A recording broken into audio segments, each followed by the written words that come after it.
Over the years, I've done a lot of research. What I've discovered is there's no proof existing anywhere that extraterrestrials are real, or that have ever visited this planet, or that they exist anywhere in the universe. There is not one shred of evidence anywhere. It's just an incredible deception. And I'm just amazed that people have fallen for it in the manner that they have, in the absence of any proof whatsoever. I mean, they cite hearsay as proof.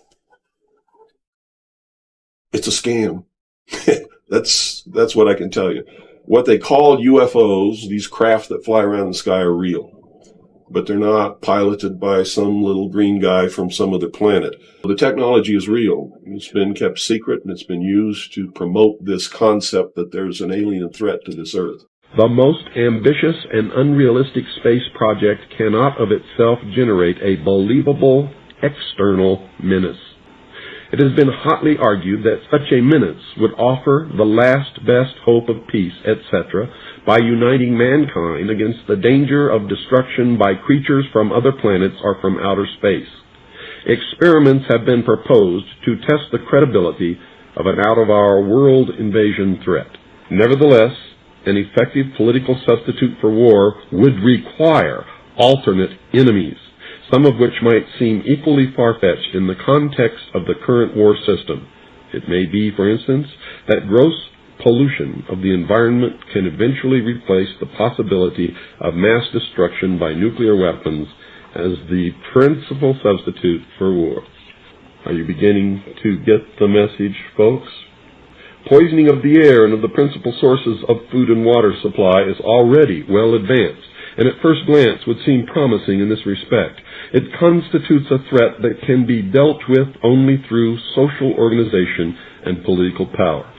But from present indications, it will be a generation to a generation and a half before environmental pollution, however severe, will be sufficiently menacing on a global scale to offer a possible basis for a solution.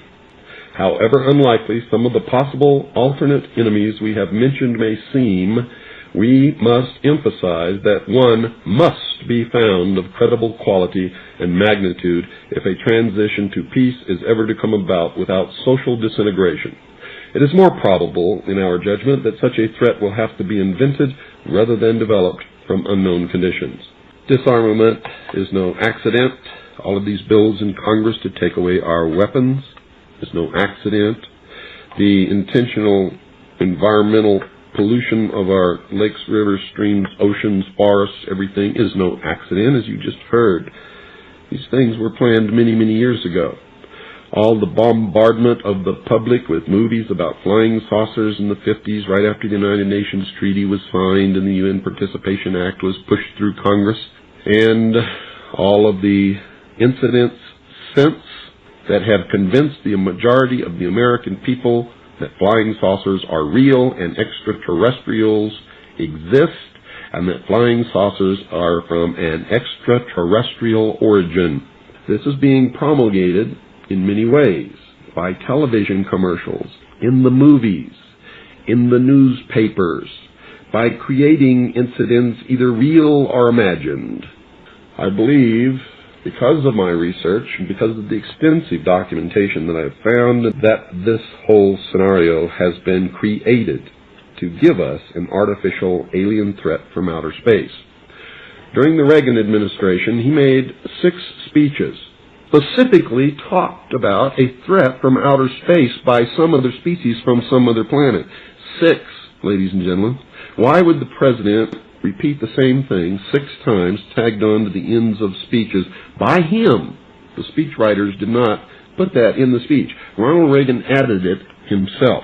This was a powerful suggestion to implant into the minds of the people of the world that there really is a threat from some other species, from some other planet to this Earth. Now, you people out there have been ignoring the UFO phenomenon for too long.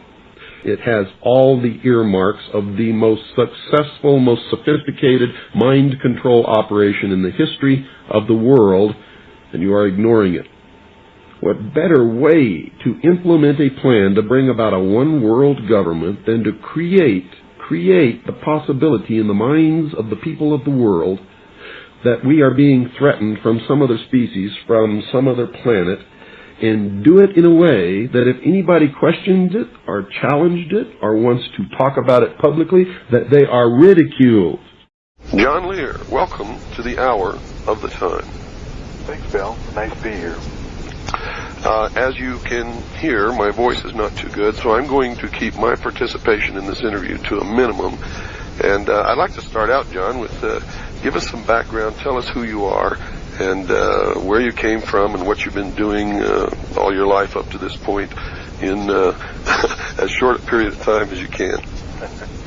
Well, Bill, I'm an airline captain. I'm 50 years old, the big 50. I've flown about 160 different types of aircraft in over 50 different countries. I'm presently chief pilot for a cargo airline here in Nevada. We fly worldwide.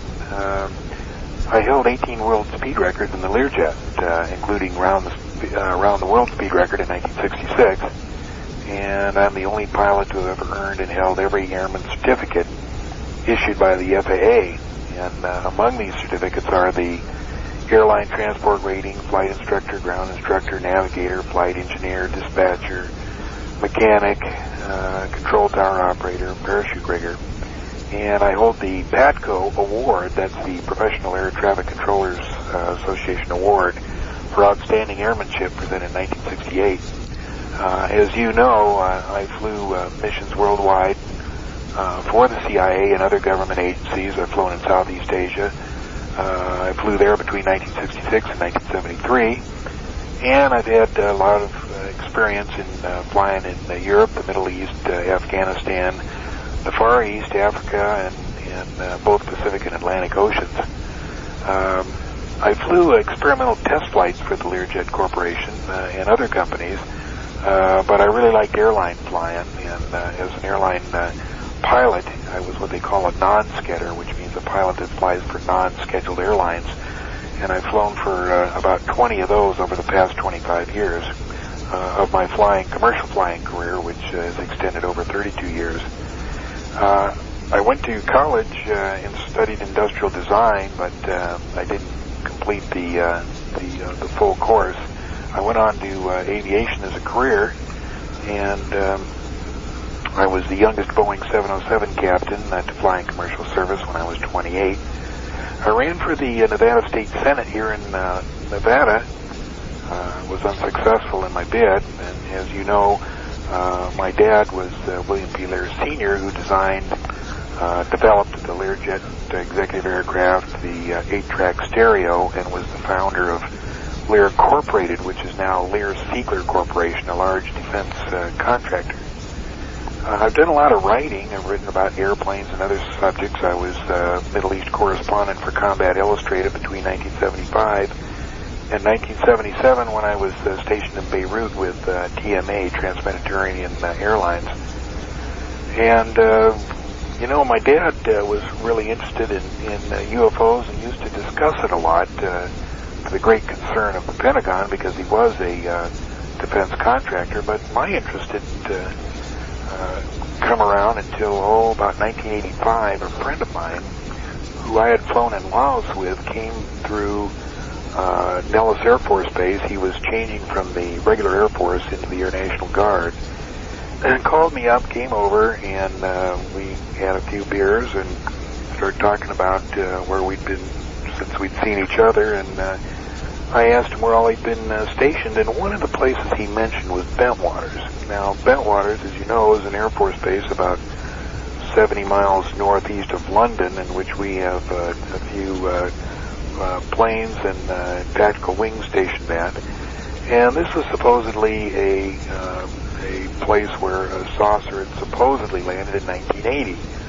And I had heard about the incident, so when Greg said, Bentwaters, I said, oh, that's supposedly where that saucer landed in 1980. He said, no, John, not supposedly, it did. He said, I didn't see it because I was confined in quarters, but I know the guys that did see it, and he gave me the names of General Gordon Williams and Major Ted Conrad and Colonel Chuck Halt. And I looked at Greg and said, you mean this stuff is real? There are saucers and aliens? He says, well, apparently so. So I thought I knew a lot about secret things and secret goings-on, but this one I had completely missed. So I spent the next 2 years kind of researching around, writing letters, taking field trips, trying to find out if there was such a thing as flying saucers and aliens. And my trips took me to Arizona, Colorado, New Mexico, California. And this was towards the end of 1987.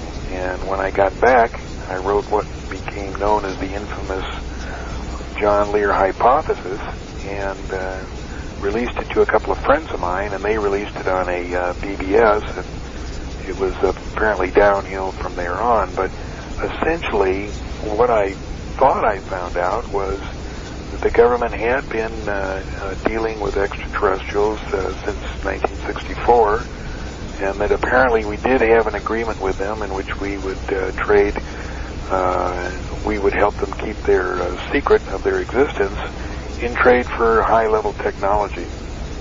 And that was the basis of the hypothesis. I'm not sure whether, in fact, that is what is happening.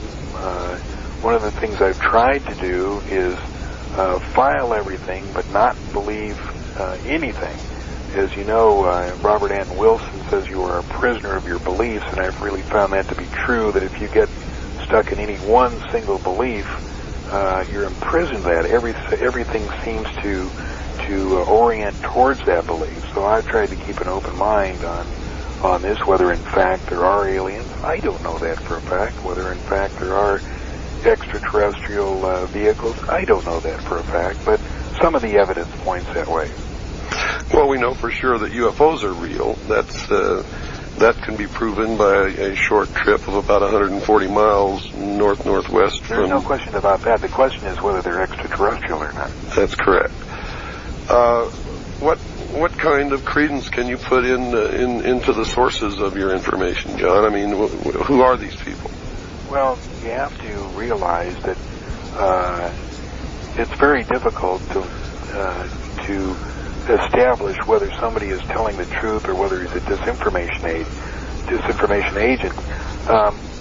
In my particular case, since I am relatively high profile and have a famous name, I'm not sure whether that's a help or not, but I'm an easy target for disinformation. So to say that I have, the best of sources would not be accurate. I might have the best of disinformation sources, but I do have a variety of sources. Some tell me there are, in fact, extraterrestrial vehicles up at the test site. Some tell me that there are not. So what I say is, I try to file everything and believe nothing. Mm-hmm. Well, my listeners are certainly used to hearing that, because my admonition to them is to listen to everyone, read everything, believe nothing until they can verify it for themselves. Well, I think that's very sound advice, and it's advice that I try to follow. Well, in a period of time when there's so much disinformation and manipulation in an effort to tear down the sovereign status of nations and bring about a one-world government, it's difficult at best, even if you spend all of your time digging for the truth, to really know when you've reached it. And I think everybody had better begin to understand that. John, what are some of the more memorable moments in your dealings with this UFO business that you can remember? Some of the characters, or some of the stories, or maybe we can inject a little bit of humor into this before we get a little more serious. Yeah. Well, I'm trying to think. I think one of the more memorable times was when I first got into this and had read a book called Communion.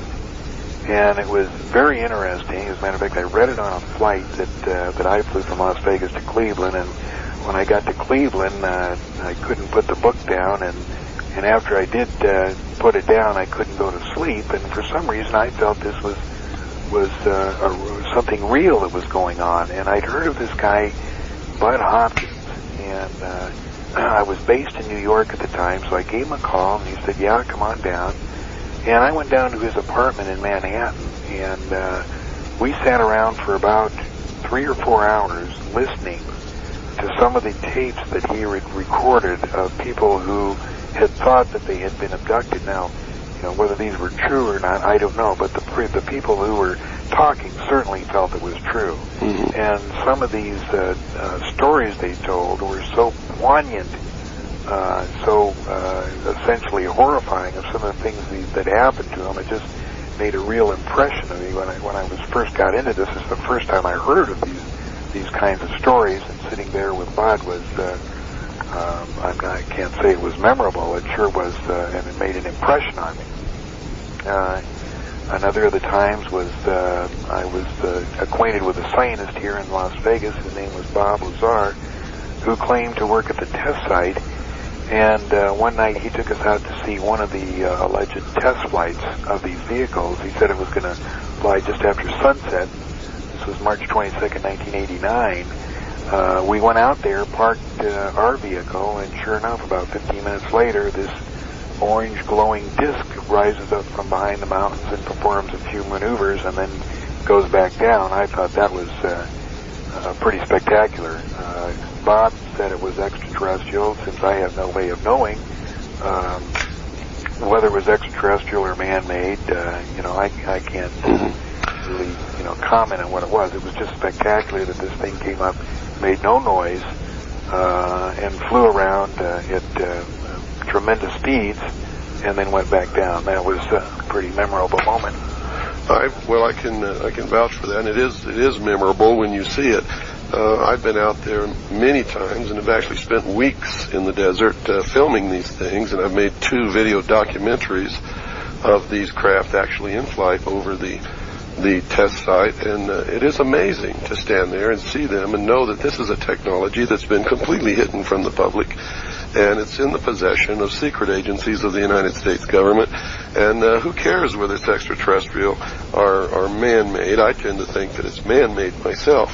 But it represents a different science that could possibly benefit mankind greatly. And I think that it's a crime to keep this kind of a thing hidden. And they are disc-shaped, and they do things that are incredible. I don't know if you ever witnessed this, John, but I have literally seen them disappear from the sky. I mean, they're not there anymore. And then reappear sometimes seconds, sometimes minutes later, sometimes in the same spot, and sometimes several miles away.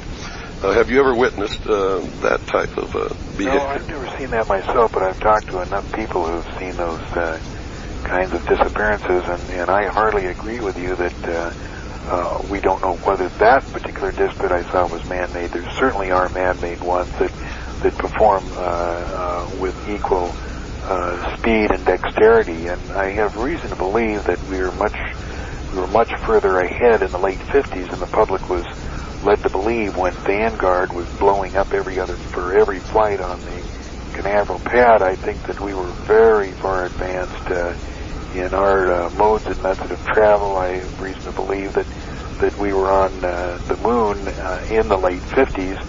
And, one of the interesting things that Dr. Werner von Braun said at his retirement party in the middle 70s was he made a cryptic statement. He said, it's too bad Vanguard had to be the scapegoat. And I think what he was telling us was that he was part of a program that was so far advanced, but his name was associated with Vanguard, and all people remember is that thing kept blowing up on the pad, going up 20 feet, and exploding and toppling over, and I think that's what he was referring to. Well, I think that was to keep the public's attention. It's well known amongst those who really do real research, and most researchers or people who call themselves researchers don't even know what the word means. But there are several references in several books and texts that are not well known to the public that disclosed the existence of a secret space program that even had a director of space and was administered mainly under the Navy, Department of the Navy, through DARPA, the Defense Advanced Research Projects Agency. And the public, of course, was told that NASA was the only space program when in fact Eisenhower had established this secret space program by executive order in the early 50s. What have you learned about that, John? Along the same similar lines, as a matter of fact, to keep it secret, I think that between 1955 and 1958, it was illegal to mention the word space in any publications in the United States. They were so afraid that the public would find out how far along they were, and only with the advent of Vanguard Net were these horrible examples of our technology were being shown to the public, so that they would think that there's no possible way that we could have advanced like we did. Mm-hmm. And so I agree with you. There certainly was a secret program going on at that time. Well, what brings the development of technology really home to me is my great-grandmother, who is no longer living, but I remember as a boy she would tell me stories of her trip across the United States from the East Coast in a covered wagon. And her first home on the West Texas prairie was a dugout with a sod roof. And she told me stories of the Indian Wars and all kinds of things. And she lived to see the development of the Boeing 707 and all the modern accoutrements of our society today. And I was always dumbstruck by this. I just could not imagine how people who went through that much of a transition in technology in their life could even keep their sanity, much less understand what was happening. Your father made a lot of references, and I understand that he was on a television show or something. Was it in the 60s, John? The late 50s, in a press conference, I think it was from Colombia. It was from South America, that flying saucers are real and they were piloted by highly intelligent beings. Is this the one you're referring to? Well, that's one, but the one I was more specifically referring to was the statement he made on television. Someone asked him, and I think it was on television, I'm not sure, John, correct me if I'm wrong, but someone asked him on television, since he was involved in the defense industrial establishment, just exactly where was the state of technology and what could we expect to see within the next 5 or 10 years. And the quote that I have is he said that you would be able to get into a phone booth in Los Angeles and step out in New York City. Yeah, that's correct. I think that happened in the late 50s. It was a television or radio program. I can't remember what. Well, isn't that's a lot of people don't pay any attention to that, but I know that this man, your father, was on the inside of the inner circle of the people who were developing the state-of-the-art of the technology of the world. And I think if he made that statement, he was talking about something that was either in the state of preliminary development or may have already been a reality. But, of course, those of us who served in the intelligence community, I was in the Office of Naval Intelligence, and you've been connected with the Central Intelligence Agency and the Joint Chiefs. We know that in secret they're at least 50 to 100 years ahead of anything that the public sees as the state-of-the-art of any technology. No question about it. No question about it. And that's why when people tell me that we don't have a laser scalpel that could make surgical cuts like they find on these mutilated animals that's portable, I just laugh at them. I don't let them know that I'm laughing at them. They think I'm just laughing because it's funny. But I'm laughing because they really tend to believe that what they see as the state-of-the-art in the public sector is really the state-of-the-art of technology. And it's not at all. It's way behind. Well, certainly if my dad wasn't, and of course neither one of us will probably ever know whether he was directly involved with that state of technology, he certainly had friends that were, specifically Hoyt Vandenberg, who was original director of the CIA, used to be around the house all the time, Jimmy Doolittle, who was definitely connected with the SASA program. He was sent over to Sweden to investigate the ghost rockets, and he had a very heavy involvement in the later years with the SASA program. People have asked me if my dad was involved in anti-gravity research. Of course, I was born in 1942, and we're talking about like 55, which would make me 13 or 14 years old. He certainly wouldn't have told me anything So I have no knowledge of that. Talking with my mother, he used to make trips to Fort Huachuca. And it seems that Fort Huachuca was the central area for some very classified technology research, possibly having to do with anti-gravity.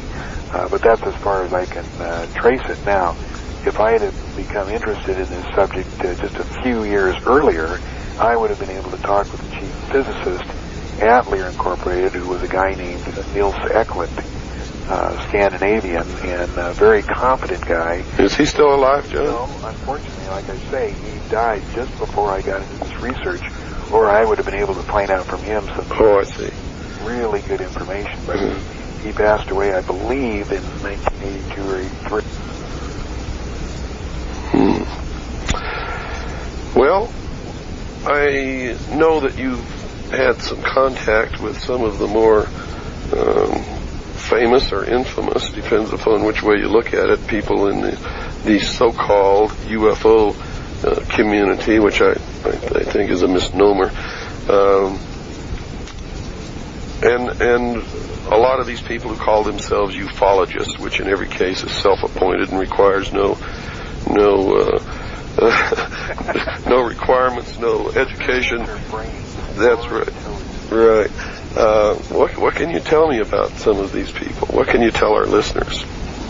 Well, it just seems that there's so many self-appointed researchers who spew forth so much BS about so much stuff that, I've kind of gotten out of the field myself to the extent that I may give 1 or 2 lectures a year, that I no longer, as I did at one time, believe the public should be told, because I don't think they would understand the religious ramifications of what's going on might confuse them as to what is really going on, and I don't think they can sort this out or need to sort it out on a daily basis. Well, that's assuming that extraterrestrials are a reality, which they may not be. Definitely may not be. Yeah. Who knows for real who these are? I've heard many stories. Well, I used to think that they were real. As you well know, I saw documents when I was in the Office of Naval Intelligence that said they were real. And it's possible that they are, but there's also stories of people who have been abducted who have caught their supposed aliens taking off masks or helmets and turning into military personnel. Yes, I've also run into those people also, and I've looked into the possibility that this whole thing is a tremendous mind control operation in order to convince the public of the world, the mass consciousness of humanity, that the Earth is being threatened by some other species from some other planet, which Ronald Reagan stated in 6 of his speeches during his administration, which is way too many times for me to believe that it was real. It's more like it's putting it into people's minds. I've looked into the development of mind control techniques, and they are so far advanced that mind control is no longer experimental. It's fully operational. And from what I understand, from my contacts and from what I've been able to read in the leaks and the documents released under the Freedom of Information Act, that no part of mind control remains experimental anymore, and that they can literally remove sections of memory as if it never occurred and put in its place a different memory, as if they're running a movie in your head. And they can actually put in suggestions or orders that this will not come up, you will not remember this until some outside stimulus is encountered, and then the mind is overwhelmed by these incredible memories that in actual fact never happened. In particular, I remember reading and studying mind control projects by the Office of Naval Intelligence, where they were actually putting together and ran an assassination bureau for many years. And these people who were actually the assassins were ordinary people that they would pick according to some standard formula, put them through the brainwashing experience where they would implant in their mind the ability and the desire to kill upon order. And they would go about their normal everyday business not even knowing that they were part of this until the stimulus was given to them and they were given an order to carry out an assassination, and they would go and do this. What do you know about all this, John? Are you there? Yeah. What can you tell us about these mind control programs? Well, you're 100% correct. It works just like that.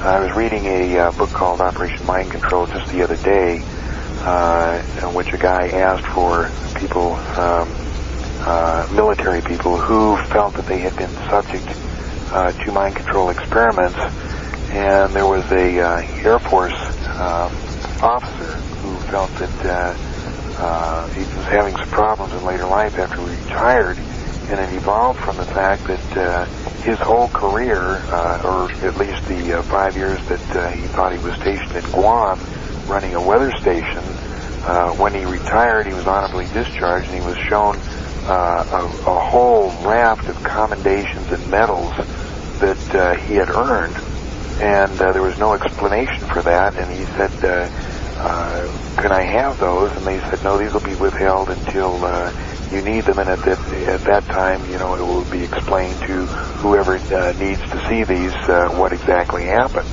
So this guy obviously did a lot more than he was aware of. Up at the Nevada test site, certainly this mind control works to a great degree, whereas people can remember flying up and flying back, but they can't remember what they did. The mind control is so advanced that it doesn't, they have it to the point where it doesn't bother people when they come back, say, to Las Vegas, and they interact with their children and their wives and lead a normal daily life. They don't question that they can't remember what they did. It's highly, highly advanced. We were working with a female engineer who worked with Lockheed, who was having just a little bit of problem because she couldn't remember a lot of what she did during the day. And I think that they were not too successful in the mind control program there, because she did realize that there were same things going on. But it is highly, highly evolved. People would be just shocked to know how far advanced it has become. When I first started my crusade, I guess that's what you can call it, to try to wake people up, I had a tremendous faith in the American people that all that had to happen was for someone to open their eyes and show them that the normal everyday world that they live in is really a fantasy land, and then they would sort of take it from there, and it's not happening. A lot of people are waking up. I have to give those people credit, because back in 1988, 1987, when I first was looking around, in 1988 when I first came public with what I knew, sometimes I would travel 1,000 miles to sit in a living room and talk to 3 people, if I could find 3 people that wanted to sit in the living room and listen to what I had to say. And now, when I go to a city, sometimes I can fill places as large as the Salt Dome with people who are interested in wanting to know what's happening. But when you consider how many people are there and how many people in the city aren't interested and don't want to know, then it doesn't look like such a big accomplishment. Do you think we're going to wake up this country? Do you think we're going to affect any kind of a change at all? I don't think so, Bill, but, I applaud the people who go out there and try. I don't try anymore because I've found that people are satisfied with the information that they receive reading the paper in the morning, listening to Dan Rather on the news at 5 o'clock, and then watching Wheel of Fortune at 7:30. And most people are satisfied that they get about all they need to know from that kind of information. It's discouraging because there's some great, great human beings that would like to make a change. But I just have to say that I am not an optimist at this point. Well, I'm slowly getting to that not an optimist point also, but I have to keep trying. Every time I look at my little daughter, I can't stop trying to make this a better world, because I know that if I fail, she's going to be somebody's property. And that's what's coming. I'm convinced of it.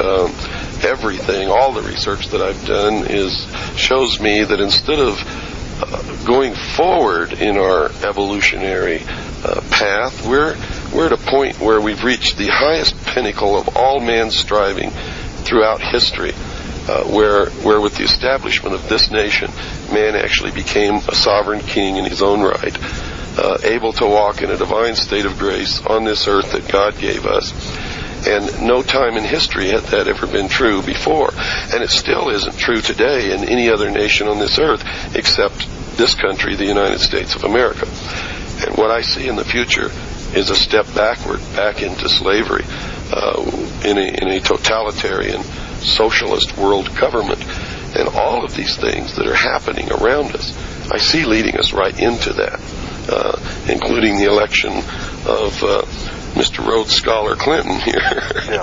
Is just a continuation along that path. Correct in that, and I wish there was something we could do, but I'm not sure what it is. I certainly applaud your efforts to continue on and try and do something, but I've more or less given up myself. If you could show me the path of how we could affect the numbers of people we would have to do in the short time we have to make a difference, I would certainly rally behind you.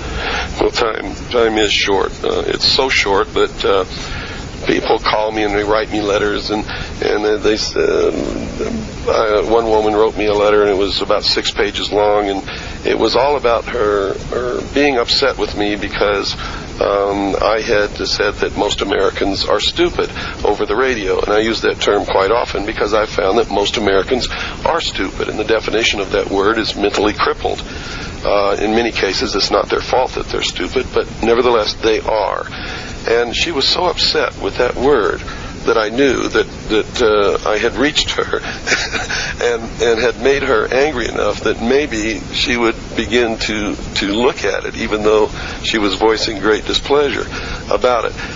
You see, it's my theory that if I say Americans are stupid over the radio, only the stupid Americans will get angry when they hear it. I would prefer to say that they're ignorant.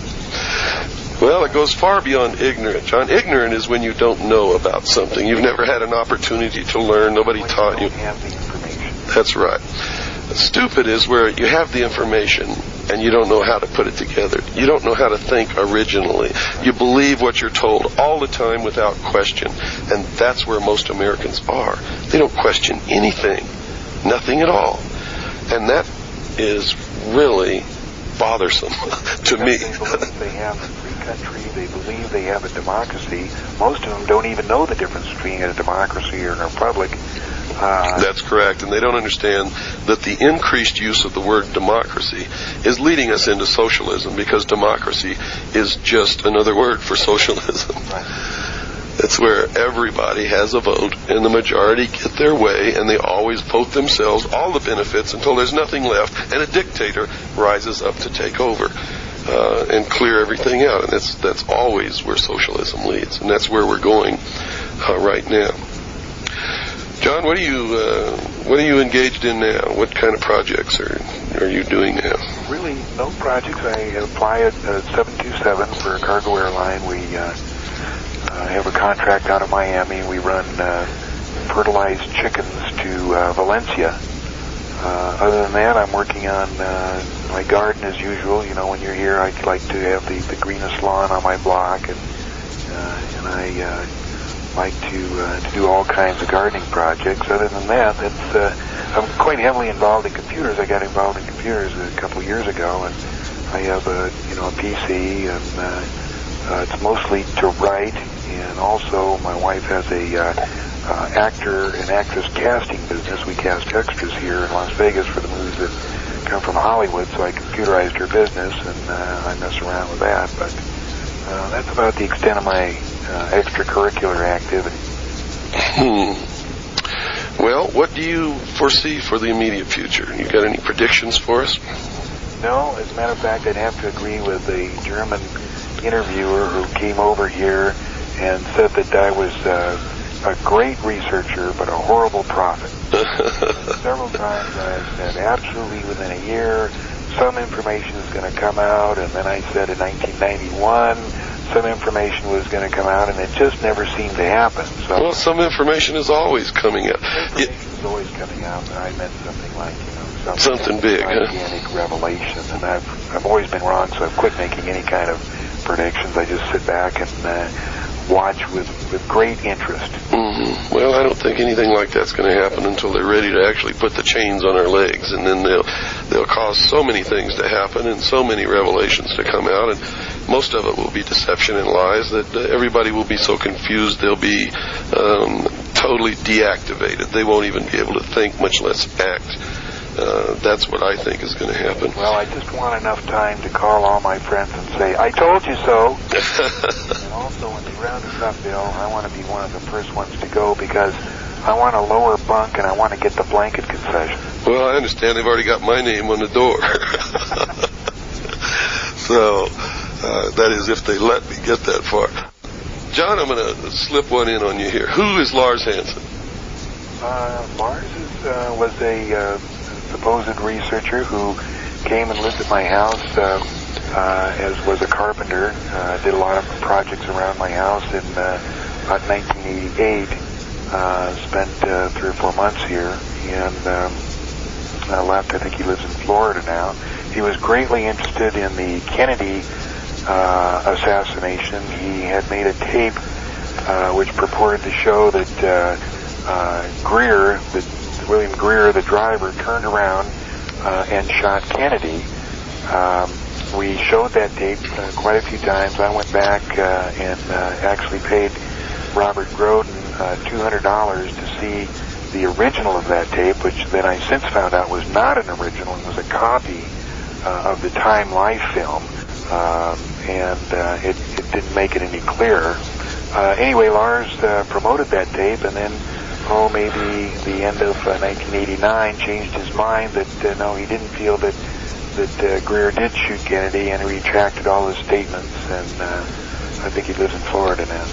Back to Lars, I have a great deal of respect for people who change their minds based on new input and are willing to admit that they made a mistake. I can't remember how many times I've done that.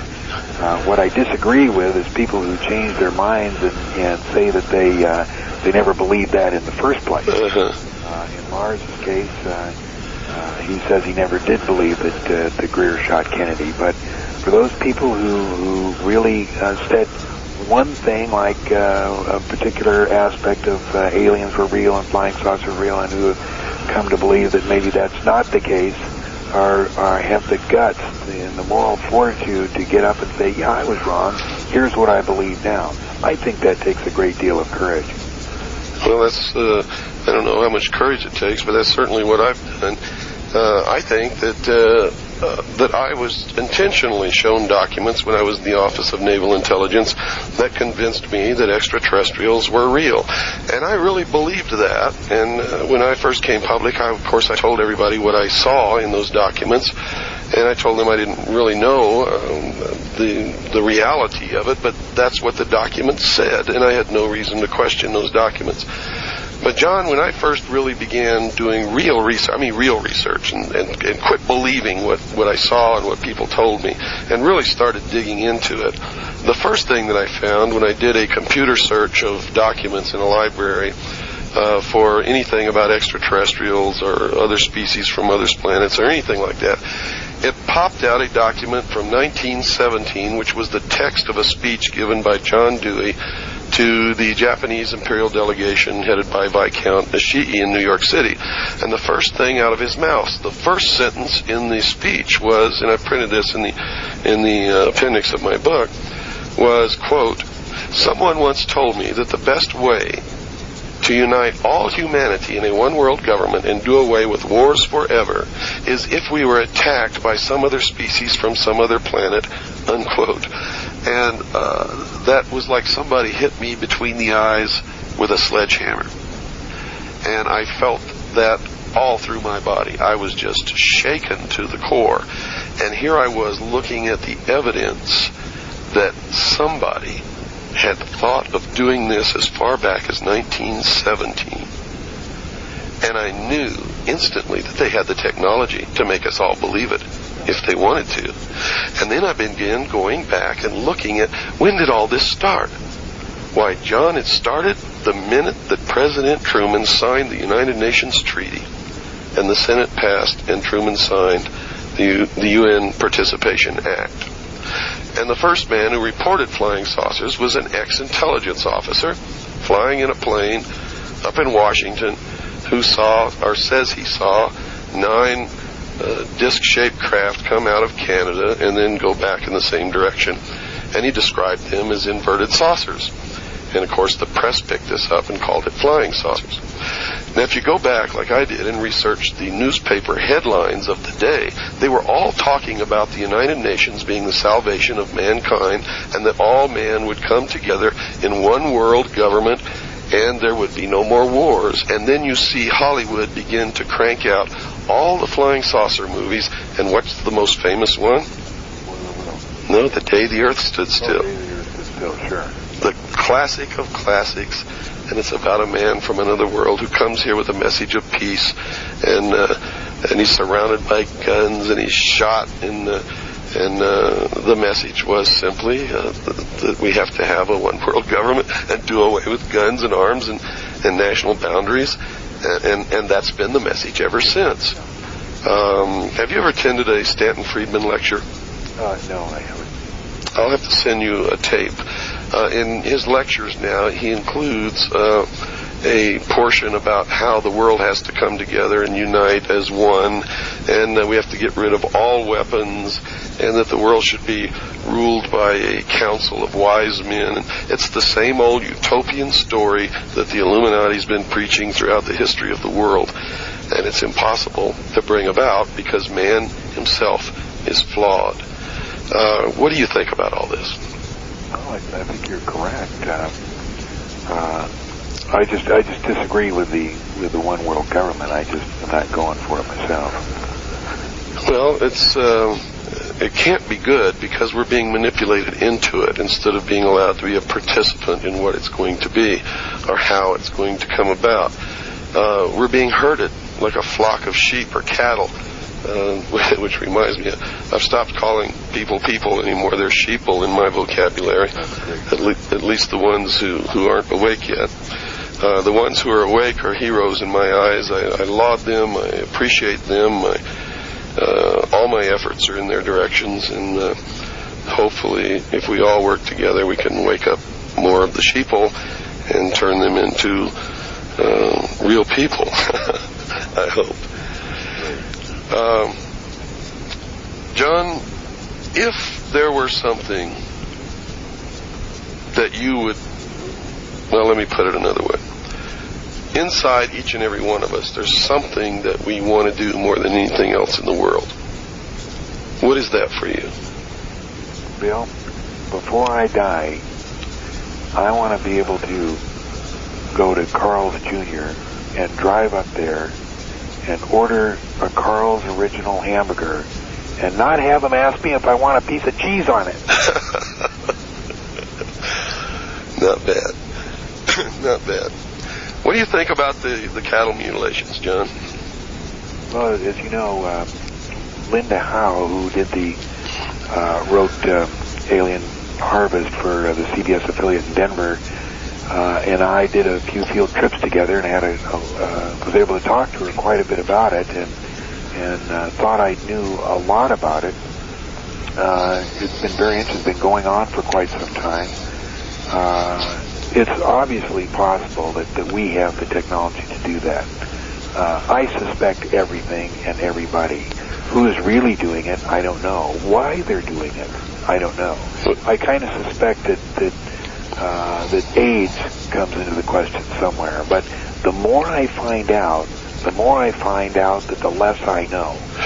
That's exactly what has happened to me. For every question that I have answered, that I have found the answer to, there's been 20 more questions posed. Yeah.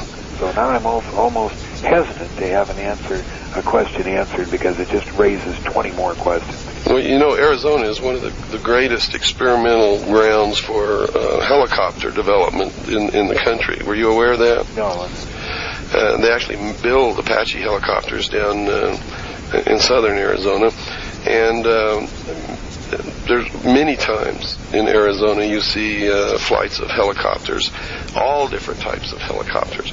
recently there's been an awful lot of black unmarked helicopters with dark windows. You can't even see in the things. But they're apparently able to change the density of the windows from light to dark at will, because you can see the same helicopter. As it flies, the windows will either become opaque or clear. I don't know how they do that, but I guess it could be done with some pigment that changes color with the stimulus of electricity or heat. I don't know. But coming back from visiting my parents in Texas, we were driving up Route 666 near the Roosevelt Reservoir, and my wife and I both witnessed two helicopters flying. Couldn't have been more than 70 or 80 feet above the ground, and they were bobbing up and down according to the terrain. In other words, they obviously had terrain following radar, and they had the helicopter on automatic pilot, so it was following the exact contour of the terrain. And it was amazing to watch this, and they passed no more than 100 feet in front of the car across the highway, and they made not one sound, no noise whatsoever. Now, I'd heard rumors that there were helicopters that made no noise, and this was the first time that I had ever seen helicopters that made no noise. But these were helicopters. They were military helicopters, and they made no noise whatsoever. So I know that the rumors are true, that we do have helicopters that make no noise, and at night could configure themselves to look like UFOs and fly around fields, and could pick up cattle without leaving footprints or signs or tracks, and could mutilate those cattle and drop them back in fields. Now, it's funny that not too long after these 10 or 15,000 cases of animal mutilation, mostly cattle, had been reported, we began to see stories in newspapers about cow's blood being used in emergencies for transfusions for humans. And we began to read all these experiments that they've been doing with cow's blood, but yet we can find no research facility by the government or anybody else with enough cattle to have performed any of these experiments to come up with the conclusions that they have reached. So I don't know the answer, and I'm not saying that that's the answer, and I'm not saying that it's the government doing it, but I'm very hesitant to believe that it's extraterrestrial simply because no one's ever been caught, mainly because of the nature of the organs and the tissue that is taken. All of it points to somebody wanting large amounts of blood, and number two, tissue samples that would tell what kind of pollution has moved up the food chain into large animals, specifically radiation. What do you think about that? Yeah, that's a definite possibility, and there's no question in my mind that they have these silent helicopters. I don't think, as some people say, that they're just very quiet. I think they are absolutely silent. Well, the ones that passed about 100 feet in front of our car across the highway in a very rural portion of Arizona where there's hardly any people at all except Indians who probably don't even care at all. Most rural people don't care if they see helicopters. But these things made no noise, John. No noise at all. I had an interesting thing happen in April. I ferried an L-1011 from Marana, Texas to England. And they had occasion to stay at Marana, which, as you know, was an ex-Air Force base and then supposedly an ex-CIA base, and I had never been there before. But I was there for 2 or 3 nights, and every night about like 12 or 1 o'clock, there would be the most massive deployment of helicopters. It was just like being in Vietnam, and I spent several years over there. And I get up in the morning, well, where in the hell did those things come from?